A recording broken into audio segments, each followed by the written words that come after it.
voici une théorie en 5 clés sur la fuite de Xavier Dupont de Ligonnès, la seule qui rassemble toutes les pièces connues du puzzle, les questions troublantes et les hypothèses.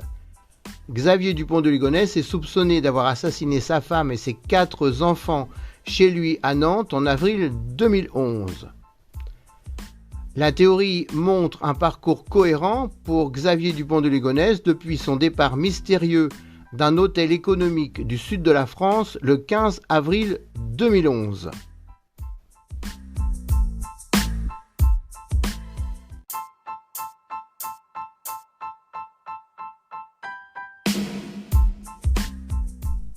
Le phone tracking a révélé qu'un ami proche de Xavier Dupont de Ligonnès se trouvait dans la région ce jour-là, et plus précisément que cet ami avait quitté l'hôtel Mercure de Fréjus à 10h45 pour se rendre à Draguignan. Dupont de Ligonnès et son ami se sont-ils téléphonés.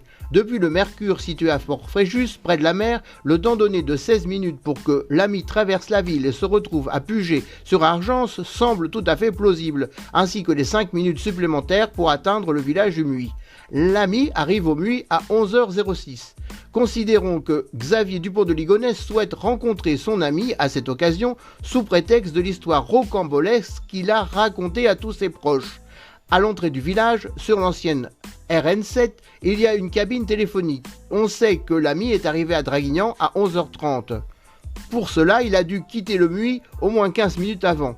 La théorie est la suivante, les 2 hommes auraient pu se voir ce matin-là de la manière la plus naturelle, dans la rue entre Puget et le Muy, dans un intervalle de 45 minutes, entre 10h30 et 11h15.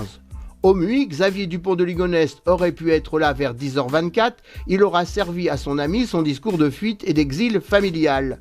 Xavier Dupont de Ligonnès est un homme qui aime conduire, qui conduit beaucoup, qui aime les voitures. Il aime les voitures américaines et a traversé les États-Unis. Dans le passé, il a fait un voyage le long de la mythique route 66. Par ailleurs, il a toujours traversé la France pour son travail. Il avale les kilomètres. Dans le sud, en arrivant de Nantes, la RN7 passe près de Draguignan et l'Orgue. Xavier Dupont de Ligonnès la connaît bien pour avoir vécu à proximité.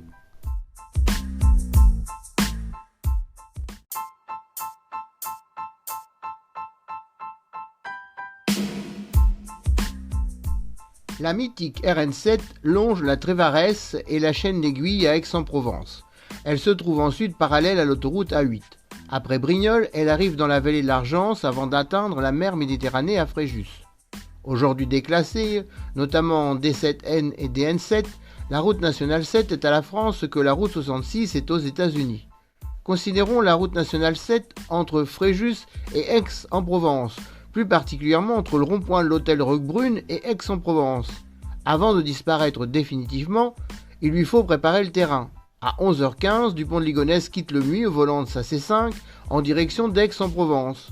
De place en place, il s'arrête pour cacher discrètement des vivres, qui peuvent être des salades en conserve faciles à ouvrir et des petites bouteilles d'eau. Il devra tenir 10 jours. Le long de l'ancienne RN7, ce qui caractérise les environs, c'est la diversité de leur aspect dans une certaine uniformité de désordre. Entre buissons, herbes hautes, arbustes, broussailles, lieux abandonnés ou semblant l'être, ce n'est pas que Xavier Dupont de Ligonnès aurait pu trouver une cache, c'est qu'il pourrait en trouver une centaine. Il observe les bords de route, tente de repérer les lieux propices à ses futures pauses. Il ne sait pas s'il marchera ou fera du stop, ce sera selon l'occasion. S'il le faut, il marchera un peu en sens inverse pour rejoindre une halte périmée. Qui pourrait soupçonner un routard de se diriger vers Roquebrune-sur-Argence ? Pour l'instant, il ne peut guère rouler au-delà du pont des Trois Sautés, au sud d'Aix-en-Provence, entre Aix et Méreuil.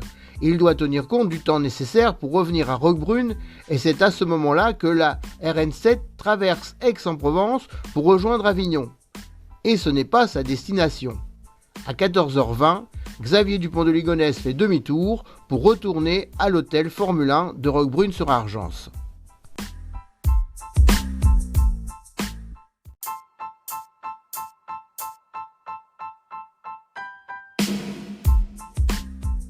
Le temps dont il disposait, se l'est-il donné ou lui a-t-il été imposé par la réservation d'un billet d'avion ? Après son départ du dernier hôtel connu Pour un voyage est-ouest dans le sud de la France, Xavier Dupont de Ligonnès aurait pu aussi bien faire de l'autostop, prendre le bus, être hébergé dans un camp de voyageurs, se cacher dans un bois, marcher la nuit. La topographie et l'environnement de la région, la garrigue, le permettent. Qui se soucie d'un vagabond que personne ne recherche encore ?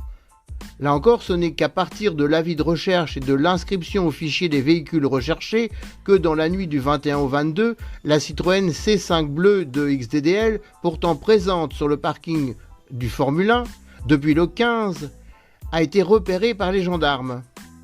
Le 16 avril 2011, Xavier Dupont de Ligonnès quitte les Châtaigniers au point d'intersection de la route et de l'autoroute.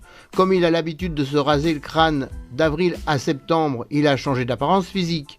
Dès lors, personne ne le cherche, personne ne le remarque, si ce n'est comme un homme seul effectuant à rebours une sorte de pèlerinage le long de la Nationale 7. Personne ne s'intéresse à un homme sur le bord de la route, sauf s'il fait de l'autostop, pour lui permettre d'aller plus loin. Et bien sûr, le but de Xavier Dupont de Ligonnès est d'aller loin.